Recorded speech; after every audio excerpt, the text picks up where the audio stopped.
आज हम सब डिस्कस करने वाले हैं वो छोटे छोटे से पॉइंट्स जो ज्योमेट्री के बेसिक कहलाते हैं और जिन्हें जान लेने के बाद आप सब के लिए ज्योमेट्री हो जाने वाली है बहुत ही इजी। तो चलिए स्टार्ट करते हैं। ज्योमेट्री के बेसिक का फर्स्ट पॉइंट ये पॉइंट ही है। यस, पॉइंट क्या होती है ज्योमेट्री में? पॉइंट की डेफिनेशन, ज्योमेट्री में पॉइंट क्या होता है? चलिए सबसे पहले पॉइंट को एक्सपीरियंस करते हैं।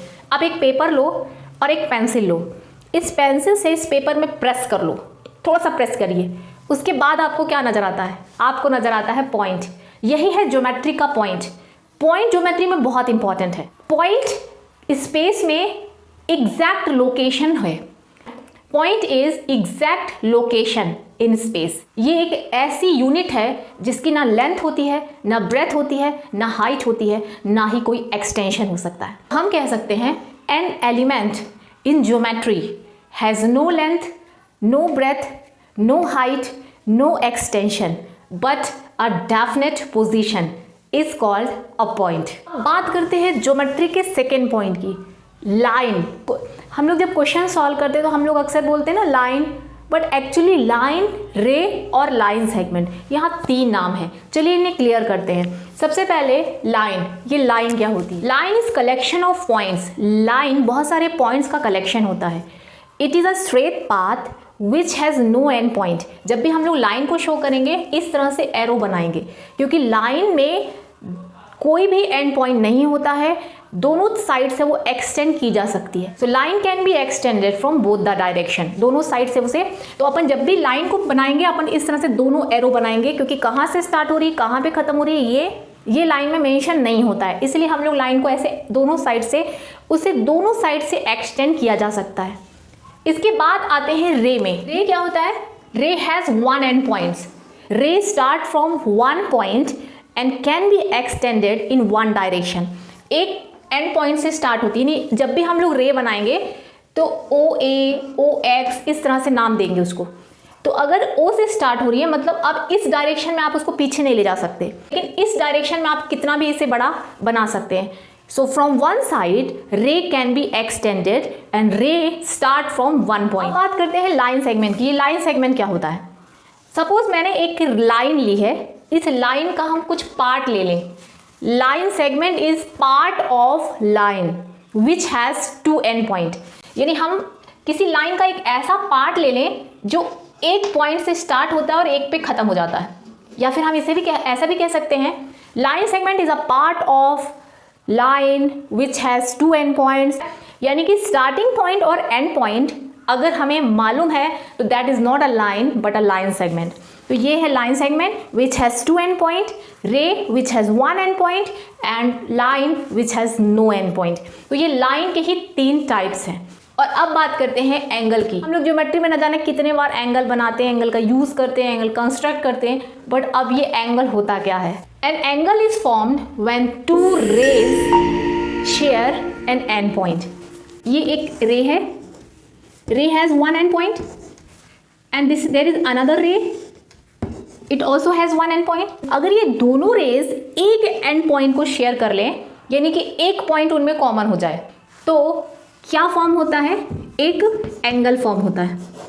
जब भी कोई दो रेज में कोई एक पॉइंट कॉमन होता है तो एंगल बन जाता है, एंगल फॉर्म हो जाता है। एंगल क्या है ये हमने समझ लिया। आप बताइए कि अगर एंगल 90 डिग्री से कम है तो क्या होता है? यस, अगर एंगल लेस देन 90 डिग्री है तो उसे एक्यूट एंगल कहते हैं। अगर एंगल ग्रेटर देन 90 डिग्री है तो उसे ऑब्ट्यूस एंगल कहते हैं। अगर कोई एंगल एग्जैक्टली 90 डिग्री है तो उसे क्या कहते हैं? राइट एंगल कहते हैं। तो ये तीन टाइप के angles, acute angle which is less than 90 degree, obtuse angle which is more than 90 degree and right angle which is exactly 90 degree, ये सब आप सभी को पता है। लेकिन एंगल के कुछ और भी टाइप्स हैं जो जिनकी जरूरत हमें बीच बीच में पड़ती है। स्ट्रेट एंगल, अगर किसी लाइन के ऊपर या नीचे की कंप्लीट एंगल की बात हो तो ये एंगल होता है 90 डिग्री, इसे कहते हैं स्ट्रेट एंगल। अब चाहे इसमें एक लाइन जा रही है तो एंगल 1 और 2 फॉर्म होता है, तो angle 1 plus angle 2 is equal to 180 degree. अगर कई सारी रेज इस तरह से जा रही हैं तो भी इन सभी एंगल का सम कितना हो जाएगा? 180 डिग्री। रीजन क्या होगा? Straight angle. अब उसके बाद कंप्लीट एंगल।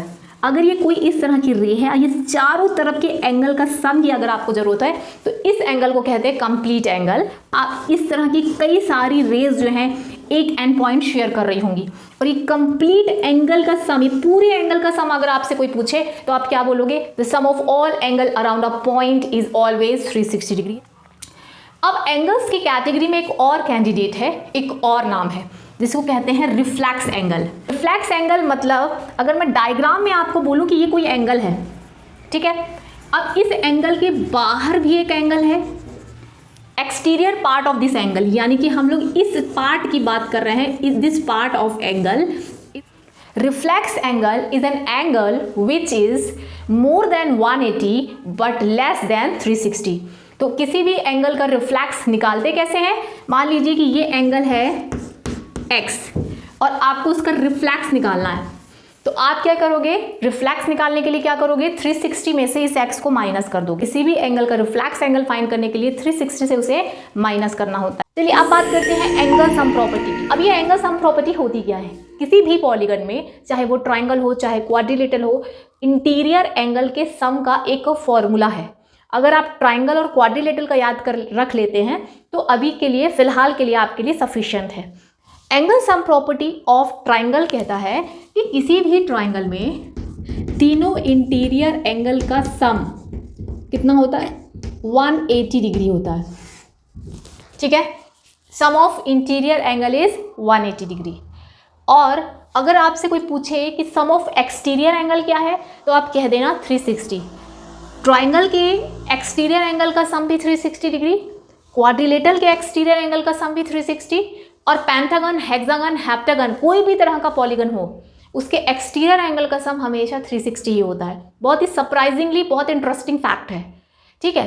अब बात करते हैं इंटीरियर एंगल का सम क्वाड्रिलेटरल में क्या होता है। किसी भी क्वाड्रिलेटरल मतलब जिसमें कि 4 साइड्स हैं, उसके इंटीरियर एंगल का सम 360 डिग्री होता है। एनी काइंड ऑफ क्वाड्रिलेटरल, चाहे वो स्क्वायर हो, चाहे वो ट्रेपेजियम हो, कोई भी तरह का क्वाड्रिलेटरल हो, उसमें इंटीरियर एंगल का सम हमेशा कितना होता है? 360। तो इंटीरियर एंगल का सम आप ट्राइंगल और क्वाड्रिलेटरल का याद कर लीजिए, और यही ज़्यादातर हमें काम आते हैं, तो फिर हमारे लिए बन जाएंगी ज्योमेट्री बहुत ही आसान। और अब बात करते हैं एक्सटीरियर एंगल प्रॉपर्टी। ट्राइंगल्स की एक्सटीरियर एंगल प्रॉपर्टी क्या होती है? सबसे पहली बात, एक्सटीरियर एंगल बनता कब है? किसी भी ट्राइंगल में, सपोज ABC हमारे पास एक ट्राइंगल है, उसमें हमने एक साइड को एक्सटेंड किया, ठीक है, किसी एक साइड को एक्सटेंड करो। एक्सटेंड करने के बाद बाहर ये एंगल फॉर्म होता हुआ आपको दिख रहा होगा, ये एंगल कहलाता है एक्सटीरियर एंगल। अब ट्राइंगल की एक्सटीरियर एंगल प्रॉपर्टी ये कहती है कि ट्राइंगल का जो एक्सटीरियर एंगल है वो 2 इंटीरियर अपोजिट एंगल का सम होती है। अब देखिए, इंटीरियर एंगल तो 3 है, 1 2 3, लेकिन ये एक्सटीरियर एंगल सम होता है 2 इंटीरियर और इसके अपोजिट।